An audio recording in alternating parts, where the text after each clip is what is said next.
जय हिंद दोस्तों, आपके अपने यूट्यूब चैनल कोचिंग क्लास में आपका स्वागत है। आज फिर कक्षा 10 न्यू एनसीईआरटी के अंतर्गत गणित विषय में हम अध्याय 9 त्रिकोणमिति का अनुप्रयोग से रिलेटेड क्वेश्चन को लेकर आए हैं, जो प्रश्नावली 9.1 का पहला सवाल आपके सामने ये लिखा गया है। इसके पिछले वीडियो में इस चैप्टर से हमने संबंधित बेसिक कॉन्सेप्ट को सिखाया था और एक क्वेश्चन भी उसका बताया था। सेल्स उसी कॉन्सेप्ट को लेकर के आज हम इसमें उपस्थित प्रश्नावली 9.1 में उपस्थित क्वेश्चन को सॉल्व करेंगे। तो पहला क्वेश्चन देखा जाए। कह रहा सर्कस का एक कलाकार एक 20 मीटर लंबी डोर पर चढ़ रहा है जो अच्छी तरह से तनी हुई है और भूमि पर सीधे लगे खंभे। ध्यान देंगे, ये भूमि है, इस पर एक खंभा लगा है, ये खंभा है, खंभा मान लेते ए बी है। भूमि पर सीधे लगे खंभे के शिखर से डोर बांधी गई है। डोर जो है खंभे के शिखर से बांधी गई है। यदि भूमि के साथ डोर द्वारा बनाया गया कोण, ये भूमि है, ये डोर द्वारा भूमि के साथ बनाया गया कोण 30 अंश का है, ये मान लेते हैं बिंदु सी है। तो खंभे की ऊंचाई ज्ञात कीजिए। तो मान लेते हैं खंभे की ऊंचाई कितना मीटर है, 10 मीटर है। ध्यान देंगे, इस डोर की लंबाई कितना दिया है, 20 मीटर। इस डोर की लंबाई 20 मीटर दिया है। ध्यान देंगे भैया, ये डोर है। फिर से समझिए, सर्कस का एक कलाकार 20 मीटर लंबी डोर पर चढ़ा। ये 20 मीटर लंबी डोर है जो कलाकार इस डोर पर चढ़ रहा है, जो अच्छी तरह से तनी हुई है और भूमि पर लगे सीधे खंभे के शिखर से बंधी हुई है। ये डोर खंभे के शिखर से बांधा गया है और यदि भूमि के साथ ये डोर का झुकाव 30 अंश है तो खंभे की ऊंचाई ज्ञात कीजिए। तो हम मान लेते हैं खंभे की ऊंचाई 8 मीटर है। सॉल्यूशन देखेंगे भाई। माना खंभे की ऊंचाई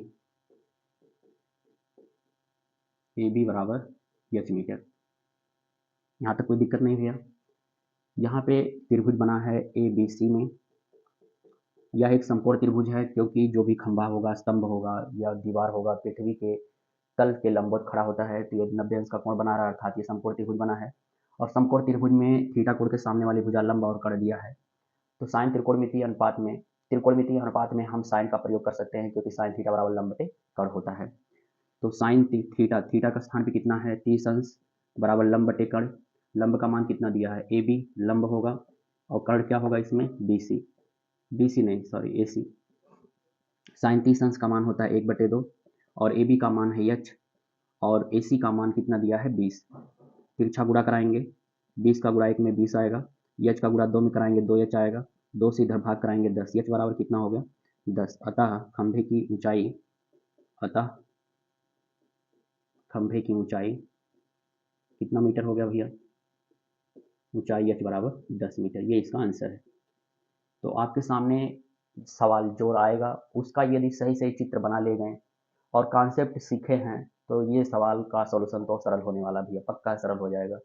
और विश्वास है कि आपको ये समझ में आ गया। आइए देखते हैं अगला क्वेश्चन। तो दोस्त क्वेश्चन नंबर 2 जो है ये मोस्ट इंपॉर्टेंट क्वेश्चन है, ये बोर्ड एग्जाम में आया हुआ क्वेश्चन है, थोड़ा ध्यान से देखेंगे।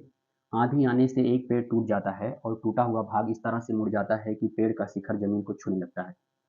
जैसे भाई देखिए ध्यान से, पेड़ है और आंधी आ गई, पेड़ टूट गया, टूट करके अलग नहीं हुआ है, वो इस प्रकार से टूटा है कि इसका सिरा जो है पेड़ का वो जमीन को छूने लगता है, समझ रहे हो ना भाई।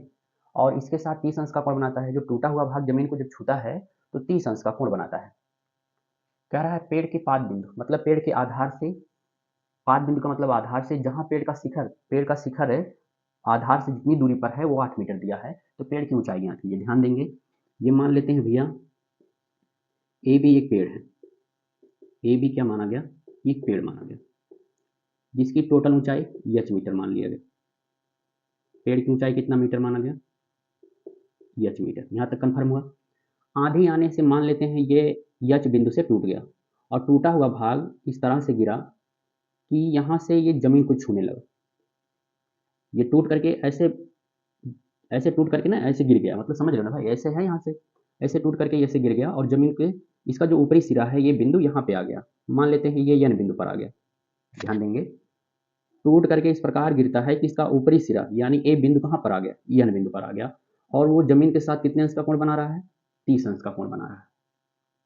कन्फर्म हुआ। इसका मतलब अगर ये भाग यक्स मीटर ऊंचाई से टूटा है, यक्स मीटर भाग, तो टूट करके जब ये ए वाला भाग एन बिंदु पर आ गया है, इसका मतलब एच से एन के बीच की दूरी भी कितना मीटर होगी, यक्स मीटर। समझने का कोशिश कीजिए भैया।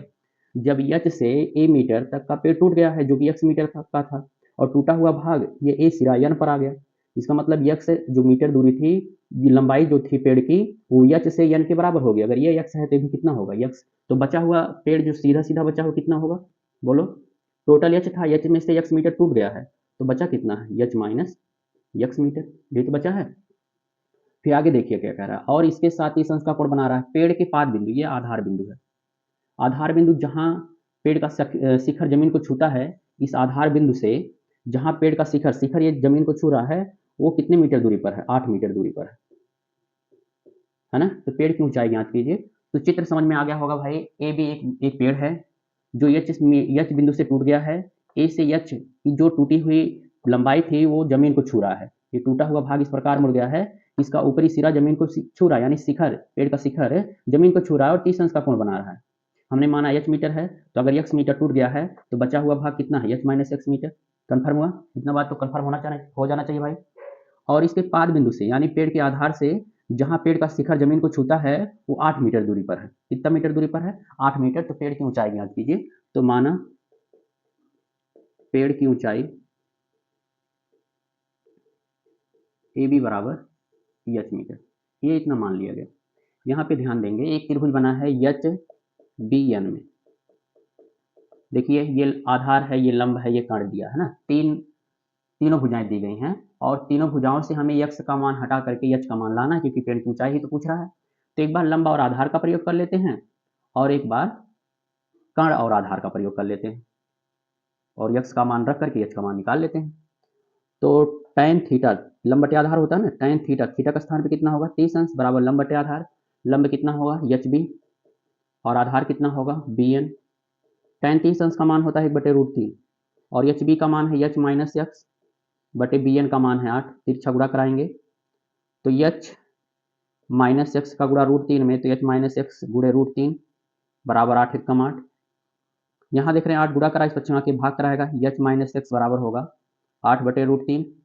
यहाँ से सरल बनाने के लिए हर का परिमीकरण करा दिया जाए, अंश और हर में √3 से गुणा करा देते हैं, अंश और हर में √3 से गुणा। तो यहाँ पे एच माइनस एक्स बराबर हो जाएगा 8√3/3। यहाँ तक एक समीकरण बना लेते हैं, समीकरण 1। पुनः इसमें हम देखिए एक्स का मान हटाना है, तो अगर हम कर्ण और लंब में प्रयोग करेंगे तो हमें एच और एक्स के रूप में फिर एक समीकरण मिलेगा। ऐसा कर दिया जाए कि हमें एक्स का मान मिले, तो इसके लिए कर्ण और आधार का प्रयोग करेंगे। तो आधार बटे कर्ण किसके बराबर होता है, कास थीटा बराबर कास 30 अंश बराबर आधार बटे कर्ण। आधार कितना है बी एन, और कर्ण कितना है एच एन, यही तो होगा भाई। अब कास 30 अंश का मान होता है √3/2, √3/2, और बी एन का मान है 8। कन्फर्म हुआ, और एच एन का मान है यक्स। तिरछा गुणा कराएंगे, यक्स का गुणा √3 में, यक्स √3 बराबर 16, √3 हरा के भाग कराएगा तो यक्स बराबर हो जाएगा 16/√3। यहाँ भी हर का परिमीकरण कराया जाए, √3 से अंश और हर में गुणा करा देते हैं, तो यहाँ मिल जाएगा 16√3/3, ये यक्स का मान मिल गया। अब भैया यह यक्स का मान समीकरण 1 में रख दें और एच का मान निकाल लें। समीकरण 1 से एच माइनस एक्स के स्थान पे 16√3/3 बराबर 8√3/3, यही तो होगा भाई। ये माइनस इधर आके प्लस में बदलेगा, एच बराबर होगा 8√3/3 प्लस 16√3/3। हर समान अंश को अंश में जोड़ देंगे, 16 8 24/24 3 एकम 3/24। एच का मान कितना आ गया 8√3 मीटर। अतः पेड़ की ऊंचाई कितना हो गया, पेड़ की ऊंचाई 8√3 मीटर हो गया, है ना भैया। थोड़ा सा आप दिमाग लगाएंगे सवाल छोटा हो जाएगा, और अगर दिमाग कम लगाएंगे तो सवाल बड़ा हो जाएगा भाई। समय कम है, सवाल को छोटा लगाना है। हिंदी तो है नहीं कि आप पोथी लिख रहे हो, सवाल लगा रहे हो भाई। सवाल जितने छोटे में लगाएंगे उतना बेहतरीन होगा। कम समय में आप पूरा एग्जाम में उपस्थित सवाल को सॉल्व करेंगे, रिपीट करने का समय भी मिल जाएगा। तो इस तरह से आपके सामने क्वेश्चन नंबर 2 का भी सॉल्यूशन रखा गया। आप इसे एक बार नोट कर लीजिए और एक बार रिपीट कर लीजिए, है ना भैया। विश्वास है कि आपको ये पूरा समझ में आ जाएगा। ये आपके सामने एक क्वेश्चन है, कह रहा है एक ठेकेदार बच्चों को खेलने के लिए एक पार्क में 2 फिसल पट्टी लगाना चाहता है। पार्क में 2 फिसल पट्टी, फिसल पट्टी आप जानते होंगे भैया कि जिसपे बच्चे चढ़ करके फिसलते हैं। 5 वर्ष से कम उम्र के बच्चों के लिए और 5 वर्ष से अधिक उम्र वाले बच्चों के लिए 2 तरह से फिसल पट्टी लगाना चाहता है। तो जो 5 वर्ष से कम उम्र के बच्चों के लिए फिसलन पट्टी लगाना चाहती है, उसका शिखर भूमि से 1.5 मीटर की ऊंचाई पर हो और वो भूमि के साथ 30 अंश का कोण बनाए। ध्यान देंगे, दो स्थिति है भैया सॉल्यूशन में। 5 वर्ष से कम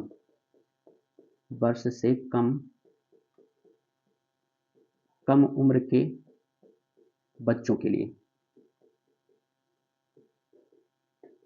एक फिसलन पट्टी लगाना चाहता है जो भूमि से 1.5 मीटर की ऊंचाई पर हो। इसका शिखर है, फिसलन पट्टी का शिखर भूमि से 1.5 मीटर की ऊंचाई पर हो, ए बी ऊंचाई है और ये फिसलन पट्टी है, फिसलन पट्टी, और ये 30 अंश का कोण बना रहा है भूमि के साथ। जबकि दूसरा जो दिया है 5 वर्ष से अधिक उम्र के बच्चों के लिए,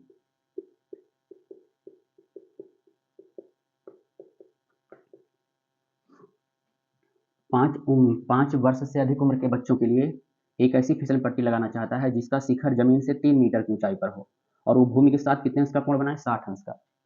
तो ध्यान देंगे, फिसलन पट्टी की जो ऊंचाई होगी वो भूमि से 3 मीटर की ऊंचाई पर हो और वो भूमि के साथ कितने अंश का कोण बनाए, 60 अंश का कोण बनाए। मान लेते हैं ए बी ये ऊंचाई दिया है और ये ए सी फिसलन पट्टी है, फिसलन पट्टी कन्फर्म हुआ। फिसलन पट्टी की प्रत्येक स्थिति में फिसलन पट्टी की लंबाई ज्ञात करना है, तो हम मान लेते हैं प्रत्येक स्थिति में फिसलन पट्टी की लंबाई कितना मीटर है, ये x मीटर है। दोनों चित्र समझ में आ जाना चाहिए भाई।